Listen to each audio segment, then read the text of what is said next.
this is going to be Max's last year announcing the parade today. And so we thank Max for all of his service and his years of coming out here to announce the Parade of Power. When we get him back up here on the stage, we'll make sure to tell him this is about the third year he's retired. So we're gonna. I think this year is it, though. Maybe. Tractor number 1 is Ed Bauer from Waterman. This is a 1953 International Super M. Local tractor, beautiful shape. They made a lot of Super M's. They did a lot of work. Thank you very much, sir. Up next, entry number 2, Mark Haas from Big Rock on the 1942 International W6 Standard. Got that nice sawmill out in front of it. Yeah, there was a lot of homemade attachments on these tractors years ago, and as you can see, it drives off of the belt on the side. That's called the belt pulley, and you can run all kinds of different implements, not just pulling things or running off a PTO, but also from the belt. That's a belt-driven implement, and you can power threshers and all kinds of different things years ago. You bet. These W6s were quite a power horse for their day. We appreciate you bringing it out here. Throwing it off. Entry number 51 today is from Matt Harrod from Hinkley. This is a 1939 Huber LC. Very nicely restored, and is not a tractor that you see every day. Thank you for bringing us a nice tractor. It's an absolute beautiful tractor. Made, it says, in Marion, Ohio. That's quite a paint job, isn't it? Boy, they can get him a shot. Entry number 44 is Jerry Burke from Earlville. Very familiar tractor for a lot of folks in the crowd, I'm sure. It's a 1970 John Deere 4020. You see there, it's got the side console on it for the hydraulics. Got the rocks. Is that a power shift, Jerry? Side console power shift. That is a late model 4020. For us guys in the auction business, that's like finding a stack of gold in the barn. That's right. That's right. That's got all the bells and whistles of a 4020. You bet.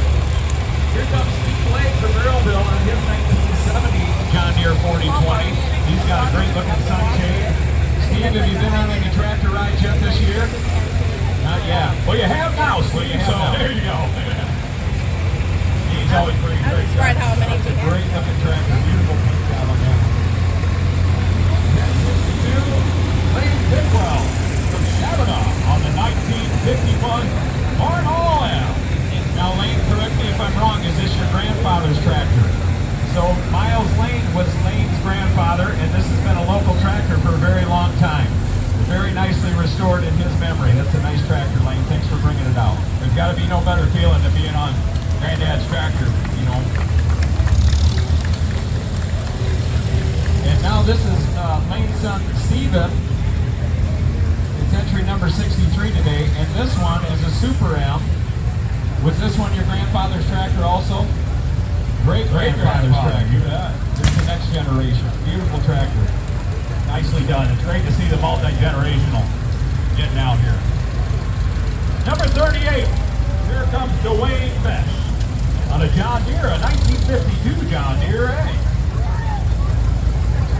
Joining the J&J boys now. Ryan Mesh. Dwayne, wonderful tractor. 1959 John Deere 730 coming up.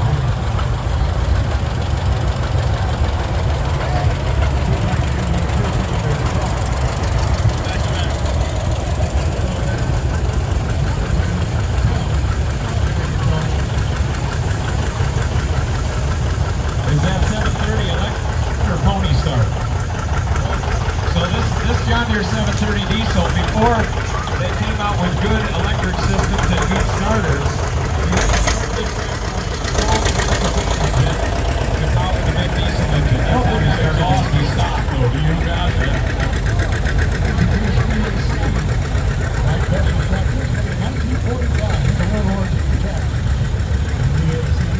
Mike and Sarah, good to see you. You had a long commute this morning.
assembly, Max. It was like an assembly line. The bus would wait there and wait there and wait there. Truck right on by, didn't it? Most of them got past something else.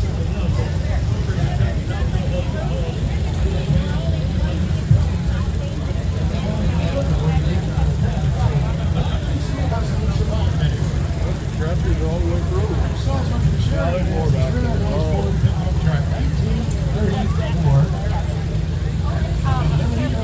Which engine's powering the truck? That's what I want to know. Is it a rear engine or front? Oh, okay. Just checking. I always like working with auctioneers. You know they're next in line for late night TV shows. Don't tempt me, man. Don't tempt me. Well, I heard one got canceled this week, so that's what I was hoping for. I'm waiting for that call. 1985 John Deere 318. I don't think he's in the mowing business, Max. It looks powerful with twin stacks. With that, he'd need to be in the landscape business after he tears up your yard. The trailer has a 912 Hydro Dallas Chalmers. That dates back to 1981.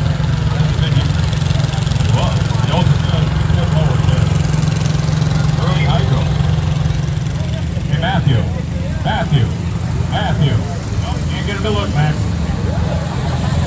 No wonder it was. Yeah, how you doing there, man? Yeah, boy. Just the planes, man. This is 2012 home. That takes some shop time. The general costs like 65, 100 to play. He's going to move something. It's really nice.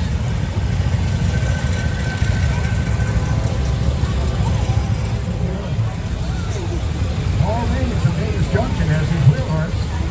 See what happens in 1964. I like that re-singed mount on the front. I bet he's done a lot of pushing with that. You don't see many of those right now. No, they gotta get them on coming.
And it doesn't have F on it, which is nice. That's a plus.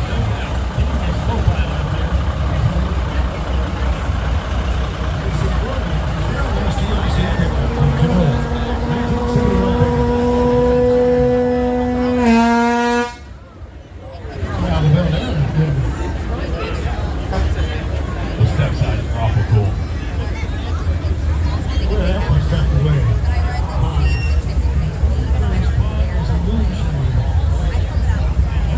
Next truck, 5 tons is staying along with the next truck. This truck from Ohio.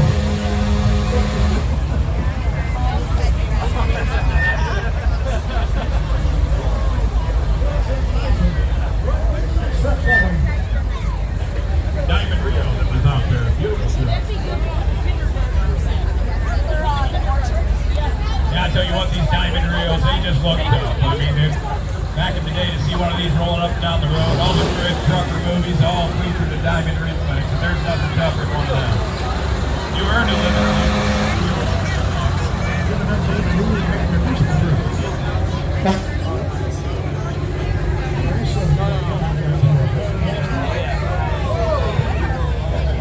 Well, Chevy's got to run.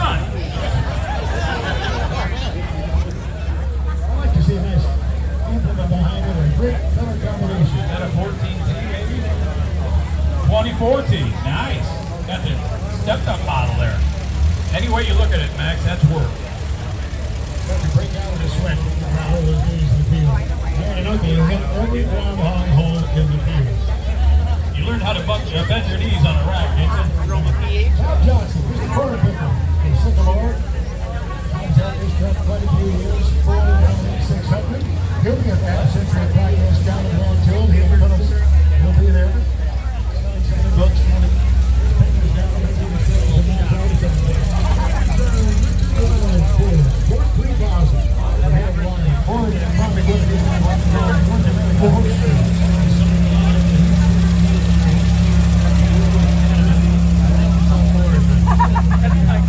I don't know. Terry Ivory's with what? For sale. For sale. For sale. This is a 18-year project. Everything 900. Oh yeah, even the horn works.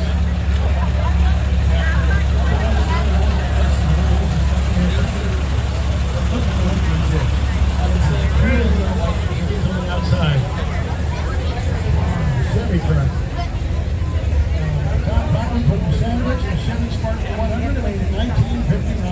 Oh, the beautiful Miss Peggy right alongside. Take it last. Bad on that truck. Those trucks are all 40 foot of Sorry. I just there's so much going on.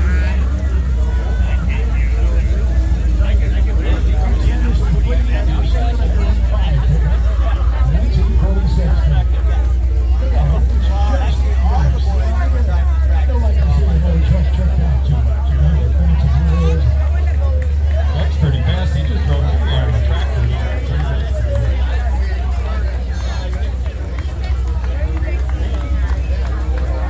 Ladies and gentlemen, as we mentioned earlier, this is going to be Max Armstrong's last year here at Waterman, and we want to give him a big round of applause for all of his years of dedication, not only to this parade, but to the community as well, to the farming community, to the Midwest, sharing your voice over all the years, letting the farm folks know what's going on, not only in Chicago, downtown Chicago, but most importantly out in the countryside. We don't get that like we used to. It's a shame, but I don't want to say the last of a dying breed, but the last of a breed that won't be forgotten by all your friends and family out here in Waterman. Let's give Max Armstrong a great big round of applause. Well, in Samuelson, I felt like we were quite privileged, especially to be operating in this part of the country and to be able to help tell the farmer's story in one of the biggest cities of America, as we had the chance to do. But the best part for me, and I still do this, I visit farm homes, I visit barns, and I'm out visiting with producers all over the country. And the thing that always comes home to you, I've originated broadcasts from 30 different countries and every state in America, and farmers wherever you go are the best people in the world. You know, they're very hardworking, of course they are industrious, they're just wonderfully honest people. As we see transitions in society from coast to coast, you hope that neighborliness continues in our rural communities, and you also hope that the dedication your civic organization such as this one continues.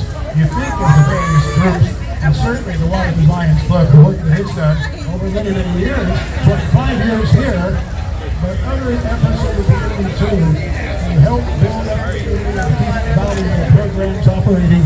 It's just so important. So if you've thought about joining, for goodness sake, join. Whether it's the volunteer fire department or some other organization, they need you. They need your efforts. They need your time. And spend maybe a little less time with this and a little more time helping your fellow man. Sure appreciate being with you once more. Have a great afternoon at the festival here. Thank you.